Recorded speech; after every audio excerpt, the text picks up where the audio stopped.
Maine is one of two states where coronavirus cases have continued to kind of decrease over time.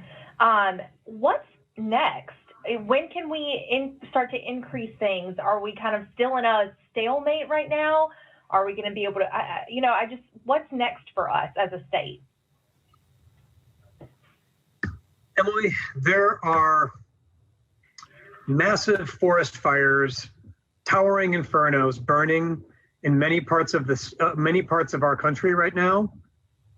Those forest fires, those wildfires could very easily change direction as the wind patterns change, and they could jump the line and find themselves in Maine within a couple of days.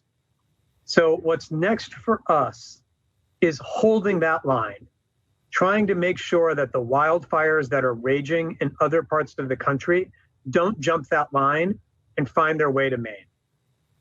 For that reason, the governor on Tuesday outlined this, and I'd like to take a second to echo it. We are not out of this yet. And in the same way, it would be crazy for a firefighting team to put out 90% of a fire and say, we're done here, time to go home. We cannot let up on our efforts to keep control of COVID-19. The state of Maine, as you noted, has done an exemplary job. Actually, let me be more specific. The people of Maine, all of us, have done an exemplary job keeping a lid on COVID. But that could change if we let up and let down our guard.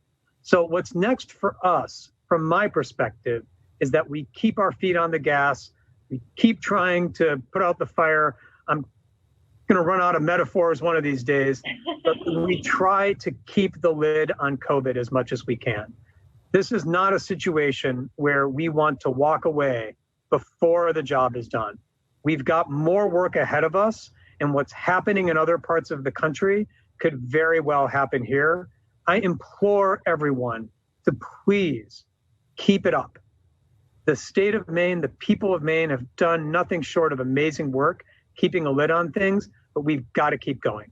The virus may be, the numbers of the virus may look favorable in Maine, but you only need to watch TV for 30 seconds to see that that is not the case in virtually every part of the country. And what we've learned about COVID is that we are all connected. And what is going on in the Southwest or the deep Southeast could find its way to our front steps very quickly. So in my book, what's next for us is keeping our feet on the gas.